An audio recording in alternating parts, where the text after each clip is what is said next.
ಮಹಾದೇವಿ ಅಮ್ಮ ಶ್ರೀ ಚಕ್ರವಾಸಿನಿ. ಇವತ್ತೆಲ್ಲ ಖಾರನೇ ಇತ್ತೇನೋ ನೈವೇದ್ಯದಲ್ಲಿ. ಒಂದು ನಿಮಿಷ ಬಂದೆ. ತಗೋ ಹಾಲು ಕುಡಿ ತಾಯಿ. ಇತ್ತೀಚೆಗೆ ಹಸುಗಳು ಹಾಲು ಕಮ್ಮಿ ಕೊಡ್ತಾ ಇದಾವೆ. ಪ್ರತಿದಿನ ಹಾಲು ಕಮ್ಮಿ ಆಗ್ತಾ ಇದೆ ಅಂತ ಊರಿನವರೆಲ್ಲ ದೂರ ಕೊಟ್ಟಿದ್ದಾರೆ. ಒಂದೇ ಒಂದು ಹಸು ಹಾಲನ್ನು ಕರೆದು ಅಮ್ಮನವ್ರಿಗೆ ಕೊಡೋದು ನನ್ನ ರೂಢಿ. ಓಹೋ, ನೀನು ಕನಕ, ಅಮ್ಮನವರು ಕೃಷ್ಣ.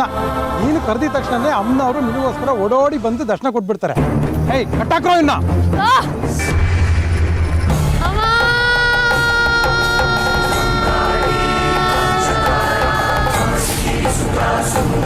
ಧರ್ಮದರ್ಶಿಗಳೇ, ಬಾಲಾಂಬಿಕಾ ಅಮ್ಮನವರ ಕೈ ಸುಟ್ಟೋಗಿದೆ.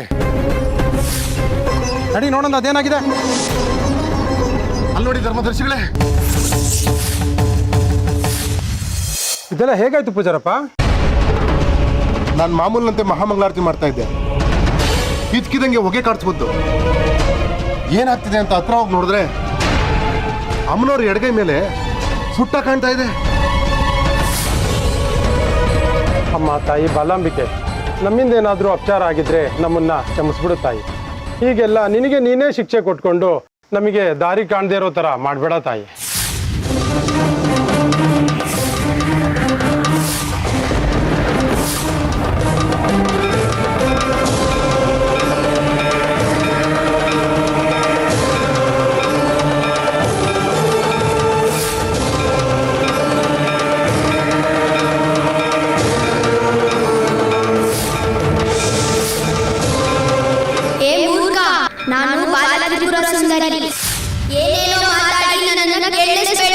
ನಾವೇನ್ ತಪ್ಪು ಮಾಡಿದೀವಿ ಹೇಳು ತಾಯಿ.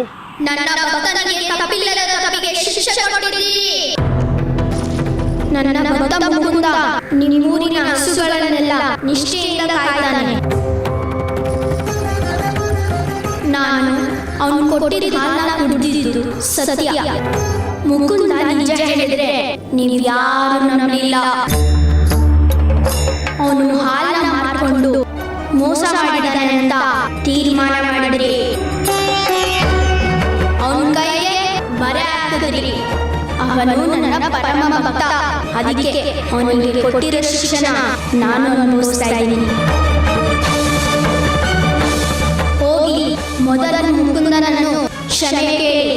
ಆಗ್ಲಿ ತಾಯಿ, ನಾನು ಈಗಲೇ ಹೋಗಿ ಅವನ ಹತ್ರ ಕ್ಷಮಾಪಣೆ ಕೇಳ್ತೀನಿ. ನನ್ನನ್ನು ಕ್ಷಮಿಸ್ಬಿಡು ತಾಯಿ. ಬರೋಗನ.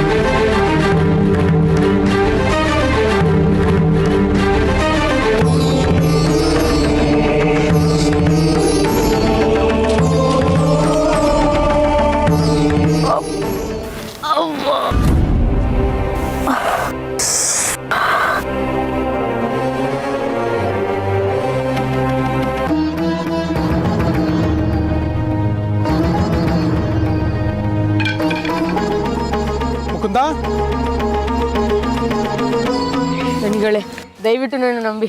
ನಾನು ಹಾಲು ಕದ್ ಮಾರಿಲ್ಲ, ಅಮ್ಮನವರೇ ಕುಡ್ದಿದ್ದು. ನಮ್ಮ ನೀನು ಕ್ಷಮಿಸ್ಬೇಕಪ್ಪ. ನಿಂದೇನು ತಪ್ಪಿಲ್ಲ ಅಂತ ನಮಗೆ ಅರ್ವಾಗಿದೆಯಪ್ಪ. ಬಾಲ ತ್ರಿಪುರ ಸುಂದರಿ ಅಮ್ಮ ಅವರಿಂದನೇ ನಮಗೆ ವಾಣಿಯಾಗಿದೆ.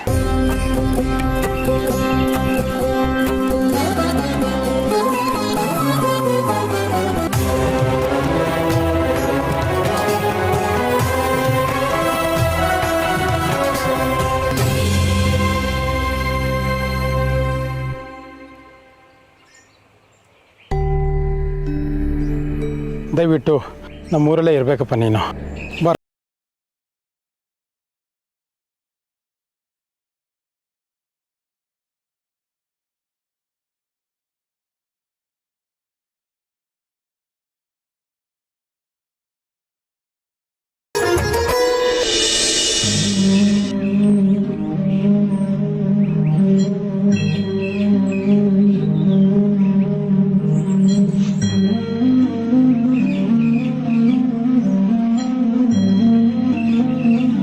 ಅಪ್ಪ ಏನ್ ದಯ್ಯಪ್ಪ, ನಾ ಎಷ್ಟು ದೂರ ಹೋಗ್ಬೇಕು?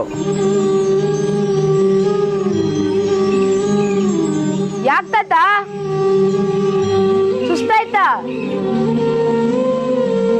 ಎಲ್ಲಿಗೆ ಹೊರಟಿದ್ದೀರಾ? ರತ್ನಗಿರಿಗೆ ಹೊರಟಿದ್ದೀನಪ್ಪ. ಇನ್ನ ಎಷ್ಟು ದೂರ ಆಗುತ್ತೆ? ಇನ್ನೊಂದು ಅರ್ಧ ಮೈಲಿ ಹೋದ್ರೆ ರತ್ನಗಿರಿ ಊರ್ ಸಿಗುತ್ತೆ. ಹೌದಾ? ಸರಿಯಪ್ಪ. ಮರಿ ಕುಡಿಯಕ್ಕೋಸಿ ನೀರು ಕೊಡ್ತೀಯಾ? ನೀ ಪುಣ್ಯ ಬತ್ತೈತೆ. ನೀರಾ ಕೊಡ್ತೀನಿ ರೀ.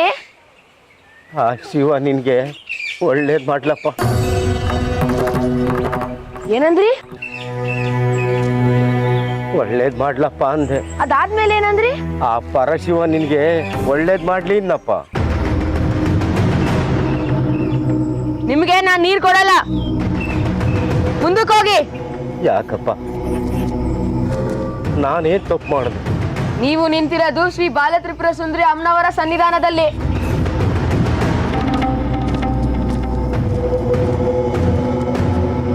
ಈ ತಾಯಿ ಮುಂದೆ ನಿಂತು ಬೇರೆ ದೇವರನ್ನ ಸ್ಮರಿಸ್ತಾ ಇದ್ದೀರಲ್ಲ, ಇದು ಸರಿನಾ? ಯಾರು ಯಾವ ದೇವ್ರನ್ನ ಹಚ್ಕೊಂಡಿರ್ತಾರೋ ಅದನ್ನ ಸ್ಮರಣೆ ಮಾಡೋದು ವಾಡಿಕೆ ಅಲ್ವೇನಪ್ಪ? ದೇವರುಗಳಲ್ಲಿ ಭೇದ ಭಾವ ಯಾಕಪ್ಪ? ತುಂಬಾ ಬಾಯಾರಿಕೆ ಆಗ್ತಾ ಇದೆ, ನೀರು ಕೊಡು ಕಂದ. ಇಲ್ಲ, ನಾನ್ ನೀರ್ ಕೊಡಲ್ಲ. ಬೇರೆ ಕಡೆ ಬೇರೆ ದೇವರನ್ನ ಸ್ಮರಿಸ್ಕೊಳ್ಳಿ, ಆದ್ರೆ ನನ್ ಮುಂದೆ ನನ್ ತಾಯಿ ಹೆಸರೇ ಹೇಳ್ಬೇಕು. ಅವಳನ್ನ ಮಾತ್ರ ಆರಾಧಿಸ್ಬೇಕು. ನೀವೀಗ್ಲೂ ನನ್ ಮುಂದೆ ಬಾಲತ್ರಿಪುರ ಸುಂದರಿ ಅಮ್ಮನವರ ಸ್ಮರಣೆ ಮಾಡ್ಕೊಳ್ಳಿ. ನೀರೇನು ಹಾಲೆ ತಂದು ಕೊಡ್ತೀನಿ. ಇದ್ಯಾಕಪ್ಪ ಇಷ್ಟೊಂದು ಹಠ ನಿನ್ಗೆ? ಎಲ್ಲಾ ದೇವರು ಒಂದೇ ಅಲ್ವಾ? ನೀನು ಒಳ್ಳೆ ಎಣ್ಣೆ ಕಶಿಪು ಥರ ಆಡ್ತಾ ಇದೆಯಲ್ಲಪ್ಪ. ಹರಿನ ನೆನಬಾರ್ದು, ಹರನ್ನ ಪೂಜಿಸಬಾರ್ದು ಅಂತ. ತಪ್ಪು ಕಣಪ್ಪ, ಹಾಗೆಲ್ಲ ಮಾಡಬಾರ್ದು. ನಿಮಗೆ ನೀರ್ ಬೇಕಂದ್ರೆ ಅವಾಗ್ಲೇ ನೆನ್ಸ್ಕೊಂಡ್ರಲ್ಲ ಪರಮೇಶ್ವರ ಅಂತ, ಅವನ್ನೇ ಹೋಗಿ ಕೇಳಿ. ಪರಮೇಶ್ವರ ಅಂದರೆ ಶಿವ, ಆ ನಿನ್ನ ಬಾಲ ತ್ರಿಪುರ ಸುಂದರಿ ಶಕ್ತಿ ಅಲ್ವೇನಪ್ಪ? ಶಿವ ಶಕ್ತಿ ಇಬ್ರು ಒಂದೇ ಅಲ್ವೇನಪ್ಪ? ನನಗೆ ನೀರು ಕೊಡದೆ ಹೋದ್ರೆ ನೀನು ಪಾಪ ಸುತ್ಕೊಳ್ಳುತ್ತಪ್ಪ. ನನಗೇನಾರ ಆಗ್ಲಿ, ನಿಮ್ಗೊಂದೇ ಒಂದ್ ತೊಟ್ಟು ನೀರ್ ಕೊಡಲ್ಲ. ಈಗ ನೀವಿಲ್ಲಿ ನಿಂತ್ಕೊಳ್ಳೋಕ್ಕೂ ಅರ್ಹರಲ್ಲ. ನಡೀರಿ ಆಚೆ.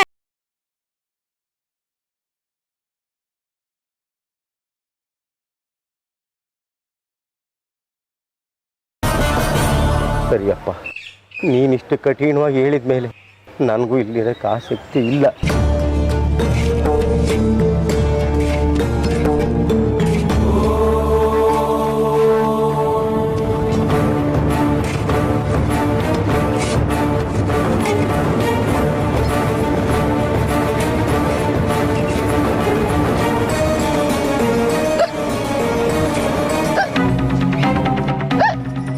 ಏನಿದು? ಯಾವತ್ತು ಬರೋದ ಬಿಕ್ಕಳಿಗೆ ಇವತ್ತು ಇಷ್ಟೊಂದು ಪ್ರಾಣ ತಿಂತ ಇದೆ. ಬಂದ್ಬಿಟ್ಟ. ಪರಮೇಶ್ವರ ಅಂತೆ, ಶಿವ ಅಂತೆ, ಶಕ್ತಿ ಅಂತೆ. ನನ್ನ ತಾಯಿ ಮುಂದೆ ಯಾವ ಶಕ್ತಿನೂ ಇಲ್ಲ, ಯಾವ ದೇವರು ಇಲ್ಲ. ಅದು ಮುತ್ಕಪ್ಪನೇ ಬೈಕೋತಿರ್ಬೇಕು, ಅದಕ್ಕೆ ಬಿಕ್ಕಳಿಕೆ.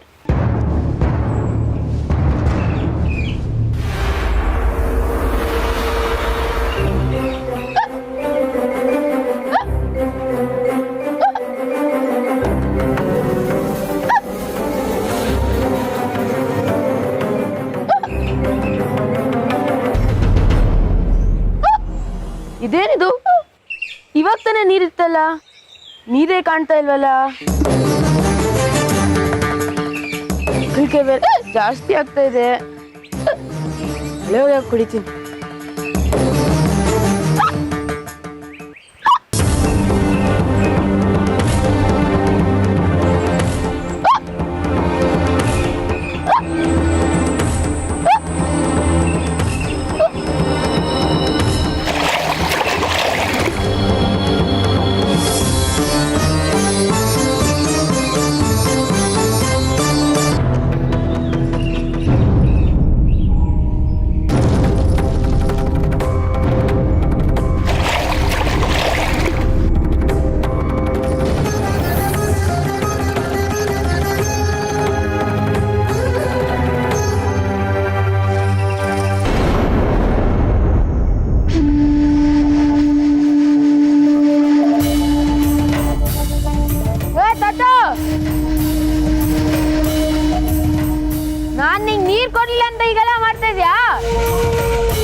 ಮಂತ್ರ ತಂತ್ರ ಕಲ್ತಿರೋ ಮಾಟಗಾರ ಇರ್ಬೇಕು.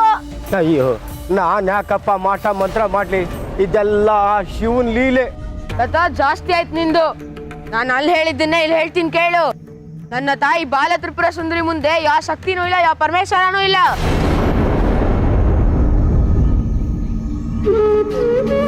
ಪರಮೇಶ್ವರ ಶಿವ ನಿನ್ನ ಬಾಲ ತ್ರಿಪುರ ಸುಂದರಿ ಎಲ್ಲ ಒಂದೇ ಕಣಪ್ಪ.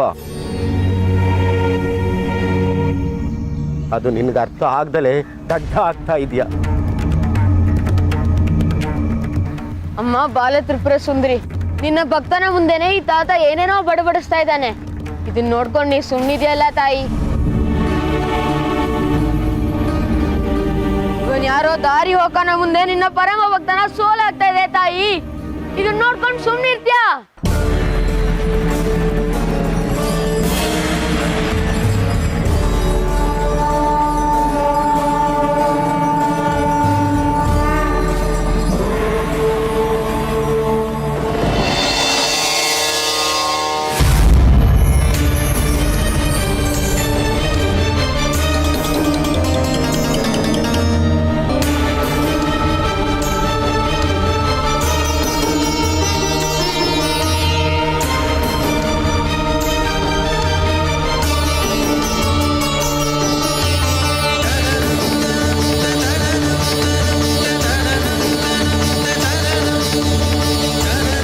ಶಿವನಾದ್ರೂ ಸರಿ, ಯಾರಾದ್ರೂ ಸರಿ,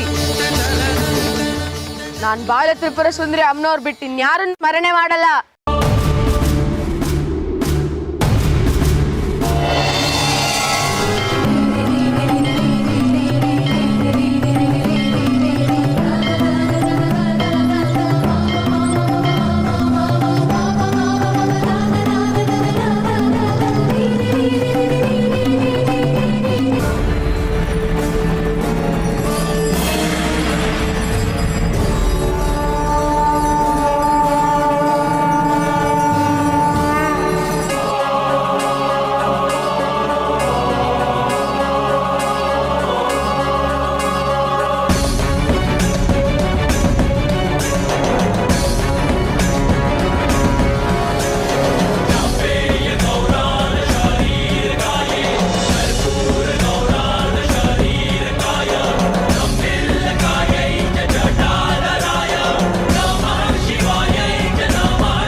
ಬಾಲ ತ್ರಿಪುರ ಸುಂದರಿ ನೀನಾ ತಾಯಿ?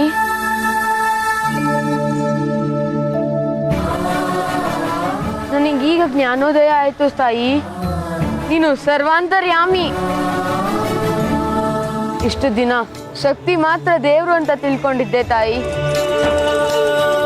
ಕತ್ತಲಲ್ಲಿ ಮುಳುಗಿದ್ದ ನನಗೆ ಬೆಳಕು ತೋರಿಸಿ ಕಣ್ ತೆರೆಸಿದೆ ತಾಯಿ.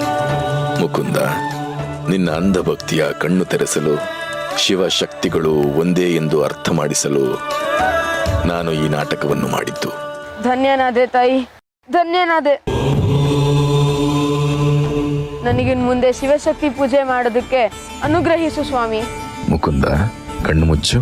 ಆಯ್ತು ಸ್ವಾಮಿ. ಕೈ ನೀಡು.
ಇದನ್ನು ನೀನು ಪ್ರತಿನಿತ್ಯ ಪೂಜಿಸಿದರೆ ನಾನು ನಿನ್ನೊಂದಿಗೆ ಸದಾ ಇರುತ್ತೇನೆ. ನಾನು ಇದರಲ್ಲಿ ಅಡಗಿದ್ದೇನೆ. ಶಿವ ಶಕ್ತಿಗಳ ಸಂಗಮವಿದು.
ನನ್ನ ಕೈಯಲ್ಲಿ ಆಗೋಲ್ಲಪ್ಪ.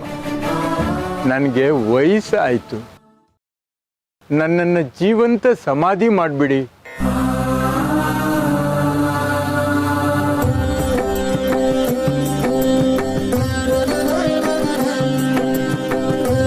ಮುಂದಿನ ಜನ್ಮದಲ್ಲಿ ನಾನು ಶ್ರೀಚಕ್ರ ಆಗಿ ಹುಟ್ಟಿ ಬರ್ತೀನಿ.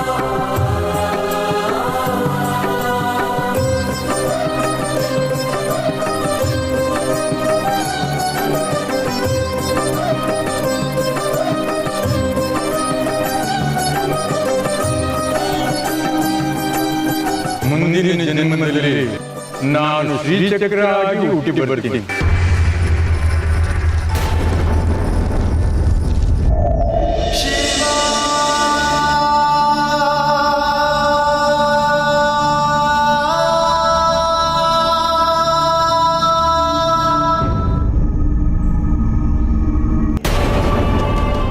ಇದು ನಿನ್ನ ಸತ್ಕಾರ್ಯಕ್ಕೆ ಸಲ್ಲಬೇಕಾದ ಫಲ. ನಿನಗೇ ಸೇರಿದ್ದು. ಕಾಳಜಿಯಿಂದ ಇದನ್ನು ಸ್ವೀಕರಿಸು.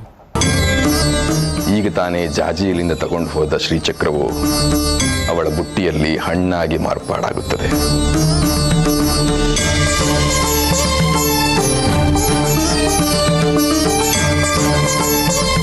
ಶ್ರೀಚಕ್ರ ಮಾಗಿ ಫಲ ಕೊಡೋ ಕಾಲ ಹತ್ತಿರ ಬಂದಿದೆ. ಅದಕ್ಕೆ ಫಲರೂಪಿ ಮಾಡಿರುವೆ.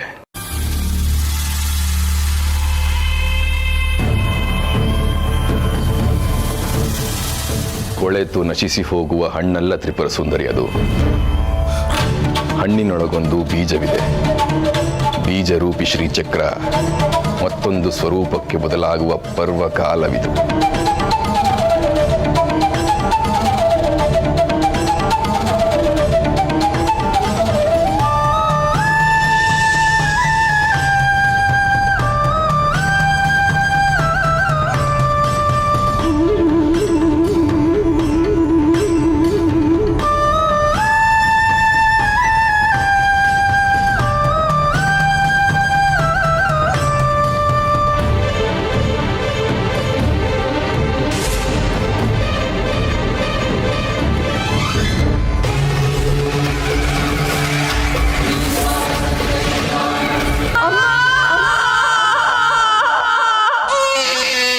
ಮುಂದಿನ ಜನ್ಮದಲ್ಲಿ ನಾನು ಶ್ರೀಚಕ್ರ ಆಗಿ ಹುಟ್ಟಿ ಬರ್ತೀನಿ.